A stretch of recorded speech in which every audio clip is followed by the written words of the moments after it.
Dear students, अस्सलाम वालेकुम। बग़ैर किसी तमहीद के हम नेक्स्ट न्यूमेरिकल पे आते हैं। चैप्टर 3 का numerical 3.7। Two masses 26 kilogram and 24 kilogram are attach to the ends of a string which passes over a frictionless pulley. दो मैसेज हैं। अब इनमें से M1 कौन सा है और M2 कौन सा है, आगे हमें पढ़ने से पता चलेगा। 26 kilogram is lying over a smooth horizontal table. 26 kilogram जो है वो हॉरिजॉन्टल टेबल पे पड़ी है, ये मैस जो है, और 24 newton mass is moving vertically downward, और 24 न्यूटन मैस जो है ये डाउनवर्ड मूव कर रही है। Find the tension in the string and the acceleration in the bodies. तो टेंशन और एक्सेलरेशन हमने मालूम करनी है। चलते हैं सॉल्यूशन की तरफ। जैसा कि हम पहले डिस्कस कर चुके हैं, जो वर्टिकल मूव कर रही होती है बॉडी वो M1 होता है, इसलिए ये 24 किलोग्राम हम M1 लेंगे, और जो हॉरिजॉन्टल सरफेस पे पड़ा हुआ मैस है उसको हम M2 लेंगे।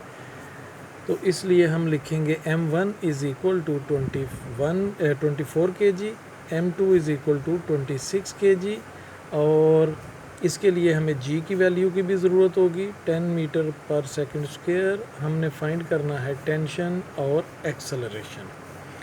तो हम जानते हैं कि टेंशन के लिए इक्वेशन है T is equal to M1 M2 over M1 plus M2 into G। T is equal to M1 है 24 मल्टीप्लाइड बाय M2 है 26 over 24 plus 26 multiplied by 10। Values put हो गई। अब इनको हम मल्टीप्लाई करेंगे, 24 को 26 के साथ, तो ये आ जाएगा 624 ओवर, इनको प्लस करेंगे तो ये आ जाएगा 50 इंटू 10, 0 से कैंसिल हो जाएगा। तो 624 को हम डिवाइड करेंगे 5 पे, तो ये आ जाएगा 124.8 न्यूटन, ये अप्रॉक्सीमेटली 125 न्यूटन। अब एक्सेलरेशन हमने फाइंड करना है। एक्सेलरेशन के लिए हमारी इक्वेशन है M1 over M1 plus M2 into G। Acceleration is equal to 24 over 24 plus 26 multiplied by 10, 24 over 50 multiplied by 10, 0 से कैंसल। 24 को हम डिवाइड करेंगे 5 पे, तो ये आ जाएगा 4.8। तो एक्सेलरेशन है, इसका यूनिट लगा देंगे मीटर पर सेकंड स्क्वायर। तो ये हमारा आंसर होगा, एक ये और ये हमारे आंसर हैं।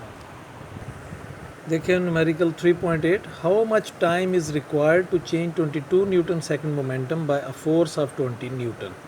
How much time is required, हमने फाइंड क्या करना है, टाइम।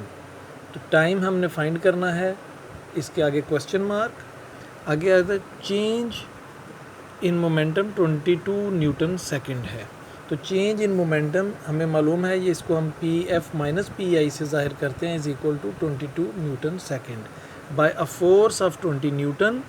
तो फोर्स के लिए F is equal to 22 newton. अब हम इक्वेशन अप्लाई करेंगे। इक्वेशन है force is equal to Pf minus Pi over T। T चूँकि हमने फाइंड करना है, इसको फोर्स के साथ रिप्लेस करेंगे, तो ये हो जाएगा T is equal to Pf minus Pi over F। T is equal to 22 over 20।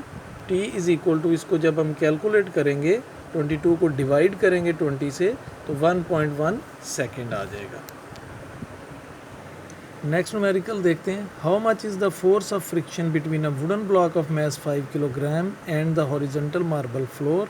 यानी 5 किलोग्राम मास है, लकड़ी का ब्लॉक है, 5 किलोग्राम उसका मैस है, और वो मार्बल फ्लोर पे है, तो कितनी उनके दरमियान फोर्स ऑफ फ्रिक्शन होगी। कोएफिशिएंट ऑफ फ्रिक्शन जो है दोनों के दरमियान, लकड़ी के ब्लॉक और मार्बल के दरमियान, वो है 0.6। तो डाटा की तरफ चलते हैं।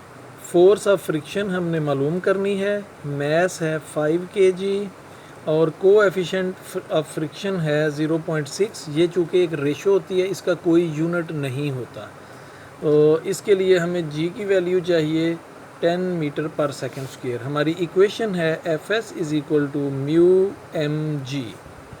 तो F S is equal to mu की वैल्यू है 0.6 इंटू मैस है 5 kg इंटू जी की वैल्यू है 10। F S is equal to 6/10 into 5 into 10, ये 10 से कैंसिल हो जाएगा, तो एफ एस इन दोनों को मल्टीप्लाई करेंगे तो ये आ जाएगा 30 न्यूटन फोर्स है ये, तो इसका यूनिट न्यूटन। अभी हमारा last numerical, how much centripetal force is needed to make a body of mass 0.5 kilogram to move in a circle of radius 50 centimetre with the speed of 3 metre per second. तो इसका data निकालते हैं। अभी time बचाने के लिए data मैंने निकाला है। Force of friction, centripetal force हमने फाइंड करनी है। मास है उसका 0.5 kg, रेडियस है 50 सेंटीमीटर, चूँकि SI यूनिट है लेंथ का मीटर, इसलिए सेंटीमीटर को हमने मीटर में कन्वर्ट किया। 50 को 100 पे डिवाइड कर देंगे तो 0.5 मीटर उसका रेडियस आ जाएगा। 100 पे क्यों करेंगे, क्योंकि 1 मीटर में 100 सेंटीमीटर होते हैं। तो वेलोसिटी है 3 मीटर पर सेकेंड। तो इक्वेशन ये है FC is equal to mv²/r। अब हम वैल्यूज़ पुट करेंगे। मैस है 0.5 इंटू वेलोसिटी है 3 और वेलोसिटी का स्केयर लेना है, और r है 0.5। बहुत आसान कैलकुलेशन है। 0.5 से कट जाएगा तो ये आ जाएगा 9। FC is equal to F सब C इज़ इक्वल टू 9, चूँकि ये फोर्स है सेंट्रीपिटल फोर्स, तो फोर्स का यूनिट है न्यूटन, तो ये हमारा आंसर होगा। Thank you very much. आज हमने ये न्यूमेरिकल मुकम्मल कर लिए। नेक्स्ट टॉपिक के साथ इंशाल्लाह आइंदा हाज़िर होंगे। अल्लाह हाफिज़।